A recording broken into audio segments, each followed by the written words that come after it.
You can see here we're continuing to track this system here off towards the Bahamas now, and this is a Category 1 hurricane still. Winds are down now to 80 miles per hour from being at 85 a little earlier this morning, but still you can see the pressure holding fairly steady at 987 millibars. Now it is moving off to the north and west at 12. That is slower than where it was yesterday at this time, where it was booking it off to the north and west at about 15 to 25 miles per hour. So we're seeing that happening, but you can also see what is going on here. Yeah, our hurricane is looking a little more on the rough side this afternoon. And let me go in a little closer and show you that. And you can see here we had the big blow up of thunderstorms, but notice even that is well away from the center of this storm.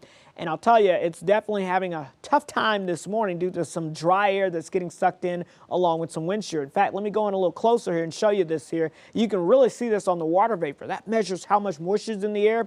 Very dry air showing up here from Miami over towards Key West and down towards Cuba right now. And that dry air getting kind of pulled into the system. But over the past hour or so, it looks like some of this moisture is trying to expand and push this dry air out of the center of the storm, but still it is just and really taking in lots of dry air, so that's made this a very lopsided system. In fact, I've got some new visible images showing up here. This is a satellite picture from space. Satellite looks down, takes pictures of what's going on, and you can really see what's going on here. There are your big blow up of thunderstorms showing up here over the Bahamas right now. But look at that. That's your center of your storm right here, swirling right there, moving off to the Bahamas there. It's almost a naked swirl is what we call it, because all the thunderstorms that cover the swirl usually are now pushed well out towards the east. So this thing is kind of struggling, but still notice some of the outer bands beginning to approach into portions of South Florida, along with the wind field as taking place as well. You can see the wind field as well showing up here with this system. Very small core area of hurricane force winds here moving across the Bahamas, but notice here in the yellow, tropical storm force winds now covering a large portion of the Bahamas and on approach to portions of southeast Florida. I would say about 30 miles or less now away from the southeastern coast of Florida there, moving off to the north and west. So later this afternoon, we're going to be looking at some of those tropical storm conditions moving into southeast Florida as we move throughout the afternoon and evening hours. With that being said, we do have hurricane alerts up and down the east coast of Florida. We've got hurricane warnings now from Miami all the way up to Jacksonville, Florida. So pretty much the entire east coast of Florida there. And that's because they're expecting those tropical storm conditions to move in this afternoon. And by this evening, the potential of some of those hurricane force conditions to kind of brush at least along the coastline there. So something we're watching very closely. Something else we're keeping a close eye on, the spaghetti models right now showing us here that kind of path basically outlined pretty well, showing us here a pretty good cluster storms moving in or near the coast of Florida and then moving up towards the Carolinas. But here's the problem with this path here. Some of the models showing the system staying out to over the Atlantic Ocean along the warm waters.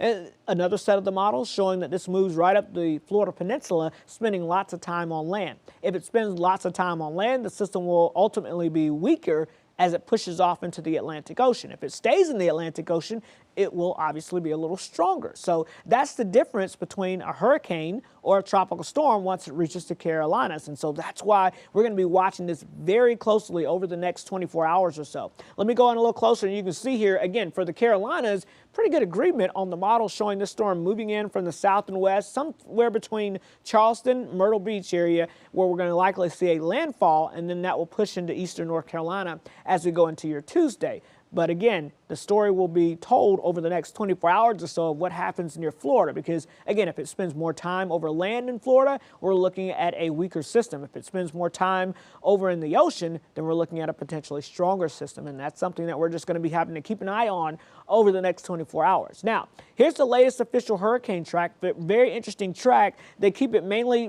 just offshore as a hurricane moving up to the Florida coastline, but then they bring it in as to get towards the Carolinas and weakens it a little bit.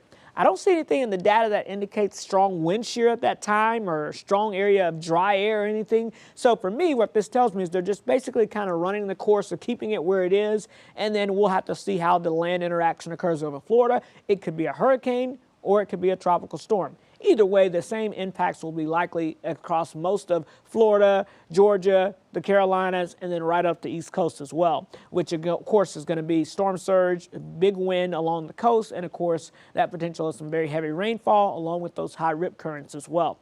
So let me give you a little closer look at what we're expecting here Right now, we're tracking the storm surge alerts here, and you can see 2 to 4 feet Saturday night into Sunday here. Low-lying flooding is going to be very possible as you get from Fort Pierce up towards Orlando and also all the way up almost to Jacksonville there. And that's because the structure or the shape of the coastline here allows for that water to pile right on in there. And so as the storm is moving up the coast, it's churning that water in from the east, and it moves into the west, and that's what causes that flooding in some of these very low-lying areas right along the coast there. So it could be life-threatening for some folks, and not to mention the very heavy rainfall with this system as it tracks up towards the Carolinas. Look at this, from Charleston to Myrtle Beach over towards Wilmington. There's going to be some folks that are likely going to see up to a half a foot or more of rainfall with this system as it moves on by, even though the actual hurricane will be moving by fairly quickly once it reaches the Carolinas. It still could dump up to a half a foot of rainfall in some spots.